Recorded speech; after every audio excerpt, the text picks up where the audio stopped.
Ketenangan itu adalah magnet, dan orang akan mencari kita ketika orang itu butuh arahan. Karena pada akhirnya, kita semua ingin dekat pada orang-orang yang tidak ikut terbawa arus kekacauan.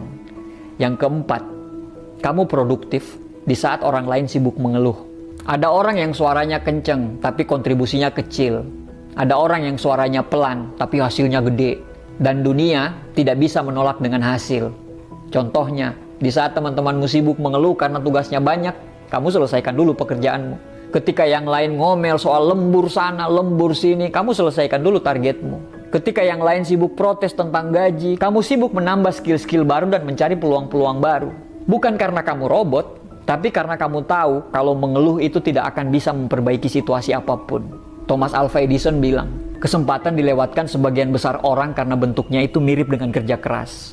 Banyak orang salah fokus. Sibuk terlihat sibuk, tapi tidak benar-benar bekerja. Sibuk ngomel, tapi tidak ada progres. Dan saat kamu mulai produktif, pelan-pelan, orang akan mulai sadar bahwa kamu itu orang yang berbeda. Ketenangan itu adalah magnet, dan orang akan mencari kita ketika orang itu butuh arahan. Karena pada akhirnya, kita semua ingin dekat pada orang-orang yang tidak ikut terbawa arus kekacauan. Yang keempat, kamu produktif di saat orang lain sibuk mengeluh. Ada orang yang suaranya kenceng, tapi kontribusinya kecil.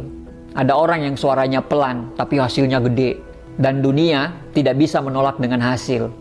Contohnya, di saat teman-temanmu sibuk mengeluh karena tugasnya banyak, kamu selesaikan dulu pekerjaanmu. Ketika yang lain ngomel soal lembur sana, lembur sini, kamu selesaikan dulu targetmu. Ketika yang lain sibuk protes tentang gaji, kamu sibuk menambah skill-skill baru dan mencari peluang-peluang baru. Bukan karena kamu robot, tapi karena kamu tahu kalau mengeluh itu tidak akan bisa memperbaiki situasi apapun. Thomas Alva Edison bilang, kesempatan dilewatkan sebagian besar orang karena bentuknya itu mirip dengan kerja keras. Banyak orang salah fokus. Sibuk terlihat sibuk, tapi tidak benar-benar bekerja.